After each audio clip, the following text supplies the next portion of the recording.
So guys, এখন বাজে ভোর 4টে আর আমি রেডি হয়ে গেছি শিয়ালদা যাওয়ার জন্য। ভোর 4টের সময় কেউ শিয়ালদা যায় নাকি? আরো আগে যেতে লাগতো। আর কত আগে বেরোবো বলো? রাত 2টোর সময় ব্লগ এডিট করে ঘুমিয়ে আবার 3:30টার মধ্যে উঠে 4টের মধ্যে রেডি হয়ে গেছি। এই যে তুই 1.5 ঘন্টা ঘুমিয়েছিস, ব্লগ করেছিস?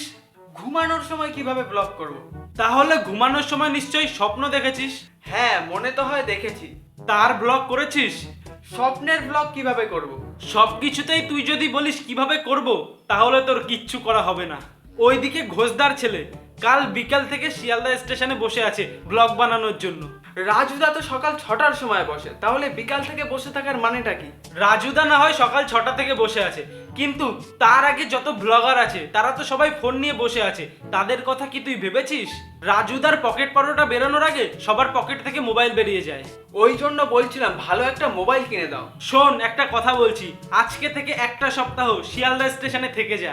যত পারবি ভিডিও করে নিবি, আর ওইখান থেকে যা টাকা পাবি একটা লাল লাল ঝালঝাল মোবাইল কিনে নিবি। আর এখন একটা মোবাইল কিনলে 10টা জিনিস ফ্রিতে দেয় দেখছি। ঠিক আছে, আমি তাহলে বেরোচ্ছি। তার আগে শোন, রাজুদাকে কি কি বলবি নোট করেছিস? হ্যাঁ, ওই তো পরোটার দাম কত, কটার থেকে বসে আর দিনে কটা পরোটা সেল করে। বাহ, এই কোয়েশ্চেনগুলো তো একদম নতুন। এই কোয়েশ্চেনের উত্তর তো আমরা কেউই জানি না। 3 পিস পরোটা, আনলিমিটেড তরকারি, একটা কাঁচা লঙ্কা, একটা সেদ্ধ ডিম, একটা আপেল পেঁয়াজ, 30 টাকা, যাতে হয় না ট্রেনের টিকিট। এটা তো আমরা কেউই জানি না। আর দিনে 400 পিস পরোটা সেল করে, এটা তো আমরা কেউই জানি না। পাঠা একটা। তুমি তো দেখছি সবই জানো। এটা আমি না, এটা গোটা বাংলা জানে। এমনি এমনি রাজুদার পরোটা ভাইরাল হয়নি। তাহলে আমি কি জিজ্ঞাসা করব? এই জন্য না তোর ফুড ব্লগিংটা একদম ছাগলের মতো। রাজুদাকে কি কোয়েশ্চেন করবি সেটা আমার কাছ থেকে শুনছিস। কি হবে বলতো তোর? ফুড ব্লগিং মানে তো এইগুলোই, কমন কোশ্চেন, ফুড রিভিউ দেওয়া, ব্যাস। তুই এখনো 2019 সালের ফুড ব্লগিং এডিশনে পড়ে আছিস। এখন ব্যাপারটা পুরোই আলাদা। তাহলে আমি কি করব তুমিই বলে দাও।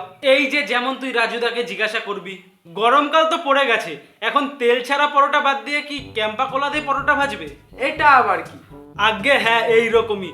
যত পারবি রাজুদাকে ভুলভাল কোয়েশ্চেন করবি, যাতে করে রাজুদা তার পরোটা বিক্রি ছেড়ে তোর ভুলভাল কোয়েশ্চেনের অ্যান্সার দেয়। এতে করে তো রাজুদা আরো রেগে যাবে। আরে বাবা হ্যাঁ, এটাই তো চাই, যাতে করে তুই পরে থাম্বনেলে লিখতে পারবি রাজুদা হঠাৎ করে রেগে গেল কেন। দোষ যতই তোর থাক, ভিডিওটা এমন ভাবে করবি যাতে দর্শকরা ভাবে দোষ রাজুদারই।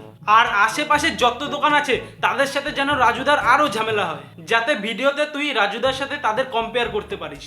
এটাই হলো new edition of food blogging. এটা করলে তো অনেক কন্ট্রোভার্সি সৃষ্টি হবে আর রাজুদার অনেক ক্ষতি হয়ে যাবে। হ্যাঁ, তাতে তোর কি? তোর শুধু কন্টেন্ট পাওয়া নিয়ে কথা। এই যেমন কিছুদিন আগে পর্যন্ত নন্দিনীদি ভাইরাল ছিল, এখন রাজুদা। আর তখন রাজুদার সামনে নো ক্যামেরা। এর মানে তখন তোর কাছে অনেক নতুন কন্টেন্ট চলে আসবে। এই রকম কন্ট্রোভার্সি করাটা কি ঠিক? আরে বাবা, এখন তো এটাই চলছে নাকি?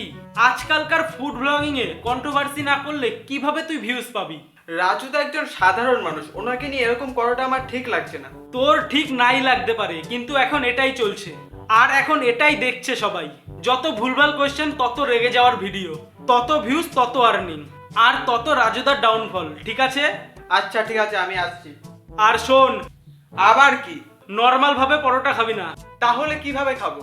চোখ মুখ উল্টে পা মাথার উপর তুলে কোথায় রে বলে বলে পরোটা খাবি, ঠিক আছে? এতে করে তুই অনেক ভিউজও পাবি আর অনেক গালও খাবি, আর তত তাড়াতাড়ি দিদি নাম্বার 1ও যেতে পারবি। ঠিক আছে, আমি তাহলে আসছি। আরে কি বলছি শোন। আবার কি হলো? তো বন্ধুরা, এই যে আমার ছেলে সকালে হাগামতা ছেড়ে চলে যাচ্ছে শিয়ালদায় রাজুদার তেল ছাড়া পরোটা খেতে। এক প্লেটে 3টে পরোটা। হ্যাঁ, আমি স্টেশনে আসছি, তুই চলে আয়। তো বন্ধুরা, আমি এখন রাজুদার দোকানে গিয়ে রিভিউ দেবো, তো চলো বেরোনো যাক।